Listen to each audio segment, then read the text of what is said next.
So is this the best 2011 on the market? Welcome to the Muzzle Bro channel, everybody. I appreciate you tuning in with us today. And today we are talking about arguably the nicest handgun we have in the collection. And that's going to be this beauty right here, the TWC Hex by Jacob Grey Firearms. And today we're talking about the 1,000-round range review of this bad boy, which I actually believe is going to be the first 1,000-round range review on this gun on the internet. We're going to go ahead and talk a little bit about the double stack 9mm/2011 platform to begin with. We're going to go ahead and move on to first impressions of the gun and what caught my eye initially. We're going to go ahead and do some extensive comparisons, comparing the TWC Hex to some other popular 2011s on the market. Most importantly, we're going to talk about the performance of the system over the 1,000-round range review, including assessments of the weapon's speed, accuracy, and malfunctions, if any, that we had. As a little treat, we do have a little bit of a torture test for this gun today. After we assess performance, we'll go ahead and talk about what I think the best uses for this system are, and then to wrap it all up with a pretty little bow, we'll go over my final thoughts of the gun, and if I think it's worth adding to your collection. So kicking us off, what exactly is a 2011? So technically, this gun is not a 2011. This is a 9mm double stack pistol in a 1911 platform. Staccato kind of coined the term 2011 for their specific guns, but for the sake of simplicity and my monkey brain, we're going to be calling any 9mm double stack 1911 platform a 2011 today. Please don't sue me, Staccato, I am poor. In the firearm space recently, 2011s have become very popular, and there's a really good reason why. They're typically a little bit heavier, making them a lot faster and flatter shooting. The triggers on the 2011s, just like the 1911s, are typically pretty smooth and crisp, and the platform allows us to have a 17+1 capacity that we're kind of used to with our standard full-size handguns. Now, there are a lot of 2011s on the market currently, but to me, the TWC Hex specifically really stands out. And that'll kind of bring us to my first impressions of the system. Now, I do have a separate long-form video on the unboxing, first impressions, and first shots of the TWC Hex that really goes into detail about everything you get with the gun, the specs of the system, and what it really felt like to get the very first shots of the gun. So make sure you go check that out if you want to nerd out with all the details. But overall, my first impressions of this system was that it really just kind of stood apart from other 2011s that I've gotten my hands on. I, of course, have a lot of time on the Springfield Prodigy, which you guys have seen a bunch on the channel, and I've shot a ton of other 2011 platforms. But the TWC Hex is really just kind of something different. So let's talk about why. If I were to sum it up in one phrase, it would be build quality. I mean, just looking at the gun, the overall build quality is just very impressive. We have some really beautiful textured front and rear serrations on the slide. It does come from the factory with this ported barrel. The hexagonal grip texture on the frame is just incredibly nice and well made. This gun has incredibly tight tolerances. There's absolutely no wiggle or play between the slide and the frame, and the trigger pull on this gun is really incredible. This does come from the factory with a 3.5-pound trigger. Putting your finger on the trigger here, there's really no play at all. You pretty immediately hit that wall, applying a little bit of pressure,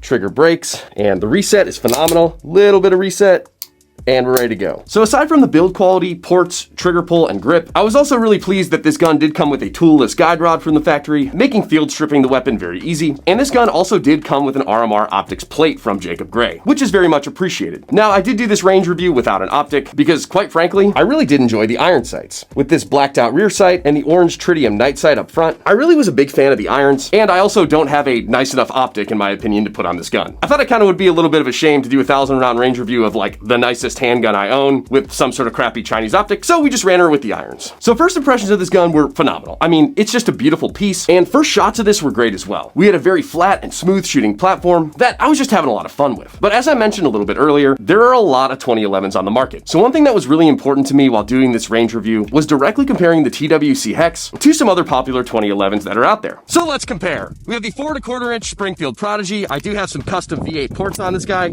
We also have the Staccato P, as well as the Alpha Foxtrot Romulus. So we're gonna see how the Hex stacks up.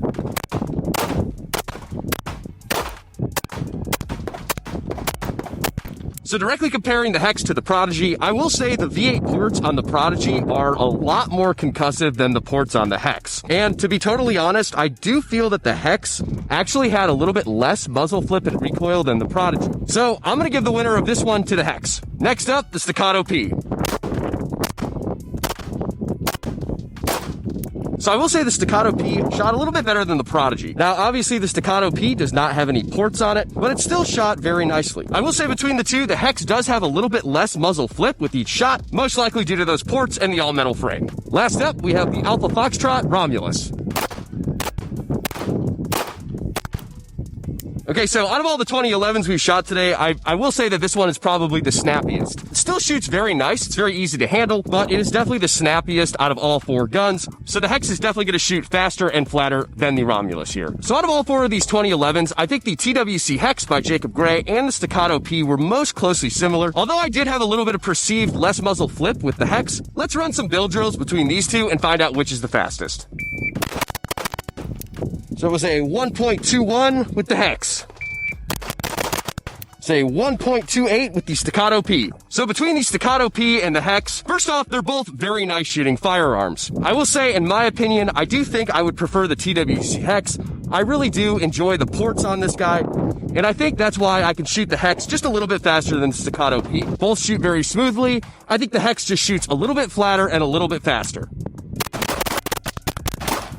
So I really was impressed with how the Hex stacked up to some of those other options. So far we have a very beautiful looking handgun that shoots really nice, and in my opinion shot nicer than a lot of other 2011s on the market. But as I'm sure you all know, beauty, first impressions, and speed doesn't really mean much if the gun doesn't hold up and perform over the course of fire. Now for me, with the 2011 platform, I think speed is a very crucial part of performance. Alright, so obviously we have a beautiful 2011 platform, the TWC Hex. As you can see, our ported barrel is pretty dirty right now because we've gotten through about 700 rounds. But this gun, being a 2011, being ported, shoots incredibly flat and incredibly fast. So in order to really push ourselves with this system, we're going to run some bill drills today, and we're going to see how fast of a time I could get. So it was a 1.23 for the first bill drill. We're just going to keep going, see if I can beat that time. Oh, that already felt quite a bit faster. A 1.11. I'm pretty happy with that, but let's keep going. 1.16. Even with that trigger freeze, a 1.24. So I believe my fastest bill drill time with the TWC Hex was a 1.11, which is actually a really good time. I'm pretty happy with that. Again, we do have a really amazing grip on this gun. We have a really good trigger. We have a nice ported barrel in that 2011 platform, which is already pretty flat and fast shooting. So very happy with my bill drill times with this gun.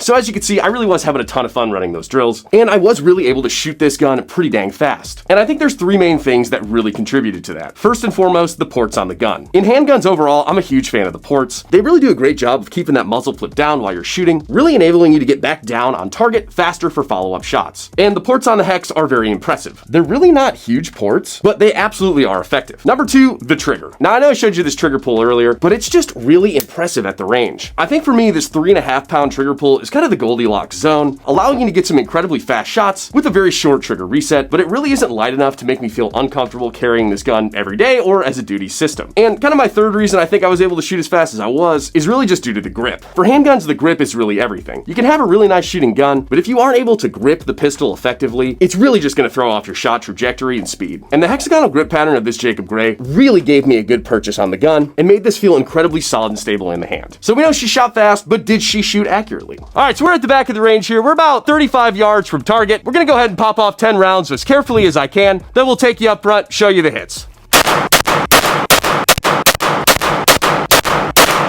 Alrighty, so coming down range here, I got them all in that 5 box there. So there's 1, 2, 3, 4, 5, 6, 7, 8, yeah, 9, 10. So I did kind of pull that one there, but overall, very good practical accuracy with the gun. From about 35 yards, I'm pretty happy with that group. So for a full-size 9mm gun, I think that accuracy was more than adequate. All right, now let's talk about malfunctions. I'm not gonna lie, I was a little concerned that this gun would have a handful of malfunctions over the 1,000 round range review. And that's really just because whenever I've gotten my hands and really put to the test a high-end pistol with a lot of customization, they just do tend to gum up, jam, and start to fail around that 500 to 600 round mark. Whenever my custom Prodigy gets dirty, that tends to happen. Same story with the custom 226 that we have. And again, same malfunctions and failures with the CZ Customs build at about that 600 round mark. So just kind of because of preconceived notions, I was kind of expecting that to happen with the Hex, but thankfully it didn't. So over the course of the 1,000 round range review, I did have a singular malfunction, but it really wasn't the gun's fault.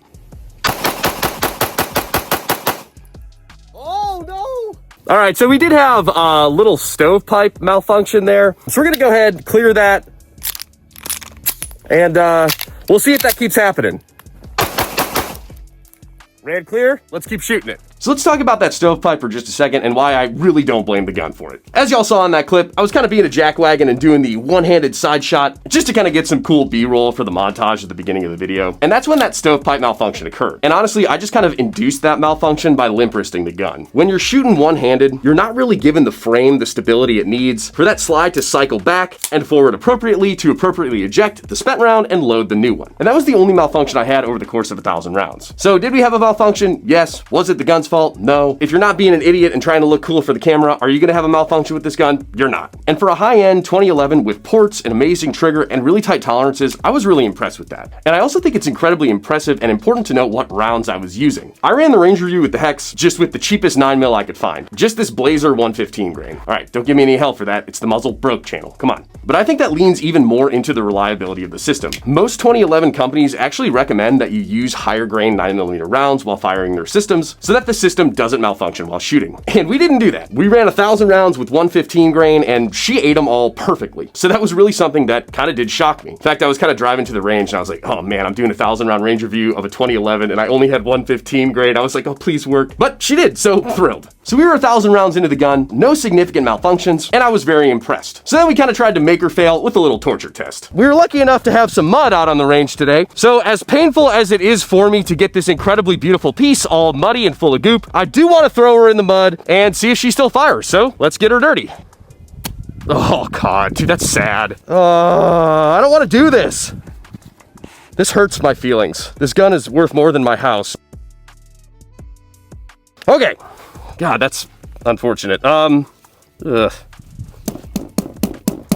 Okay, very dirty. That makes me very sad. But let's dump a mag in it, see if she still runs. Oh, there we go. No way. All right, hold on. We even locked back on that mag. Well, let's feed her again.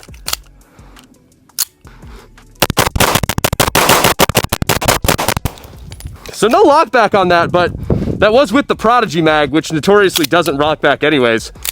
Man, that's actually a really impressive performance. Like, we definitely got mud and dirt all inside the ports and all in here on the slide, and that's actually just incredibly impressive. Now, although I did want to kick myself later because this gun took absolutely forever to clean all that mud off of, I can't complain with the performance of that. So tying everything together so far, what do I think are the best uses for this gun? And to be honest with you, I'm kind of having a hard time thinking about what I really wouldn't use this gun for. You could absolutely use this as a super fun range toy. It shoots flat, it shoots fast, it's low recoiling, you could use cheap rounds, it's not going to jam, you're going to have a ton of fun at the range. As far as like a duty or service pistol, I think it absolutely could fit that role as well. We chugged through 1,000 rounds and we only had one malfunction. It was me being an idiot. And even if you got some dirt, grime, debris like we did in that little torture test, she's still going to function reliably for you. Could also use this for a high-end nightstand gun as well. We have a full-size handgun with a 17+1 capacity, shot very well with a light attached, has beautiful iron sights on it with that front tritium dot that's going to glow in the dark for you, and you could easily throw a red dot on if you wanted to as well for faster target acquisition. The only category I might not recommend this weapon for is an everyday carry gun, and that's nothing against the gun itself. It's just I'm a bit of a princess and don't like to carry super heavy guns, and obviously being an all-metal 2011, she's got a little bit of weight to her. But if the weight of the system doesn't turn you off, you can use this as a carry gun as well. So let's go ahead, wrap this review up with a nice little pretty bow, and talk about my final overall thoughts of the gun. So out of the box, you're gonna get a very beautiful and well-made handgun. I'm a huge fan of the serrations, the grip, the trigger, the ported barrel, and the little built-in flared magwell that it comes with. You're gonna have an optics-ready system with good night sights that is truly just gonna be a beautiful piece for you. You're also gonna get a 2011 that's gonna outperform a lot of the competitors in the space. You're gonna have a very speedy and accurate system that's not gonna give you any sort of malfunctions. And all that combined really justifies its use for me as a duty gun, a nightstand gun, a range toy, or even a carry gun if you don't mind the weight. So does all that make it worth the $3,500 price point? And to me, the answer is gonna be yes. I know that's a lot of cash. I get it. But for the performance and the reliability you get, I think it's worth it. So if you have the cash flow to pick one up, or you're really looking for a top performing pistol that's also gonna have top reliability, I really do recommend this gun for you. So I really appreciate you guys tuning in and watching the 1,000 round range review of the Jacob Grey TWC Hex. If you guys could subscribe to the Muzzle Broke channel, it really does mean a lot to me and I really would appreciate it. The next 1,000 round range review that we'll be dropping on the channel is gonna be with this bad boy right here, a little 22 LR handgun that we've dubbed the Raptor, with this super awesome compensated Valkortzen upper and this incredible tandem cross lower. And if rifles are more your speed, we are gonna have a ton of awesome content with the Zastava M91 sniper rifle coming to the channel, so y'all are not gonna wanna miss the content with these guys. So we hope you guys have a very fun and safe rest of the week. Again, I really do appreciate you tuning in and I will catch you guys at the next Muzzle Broke video.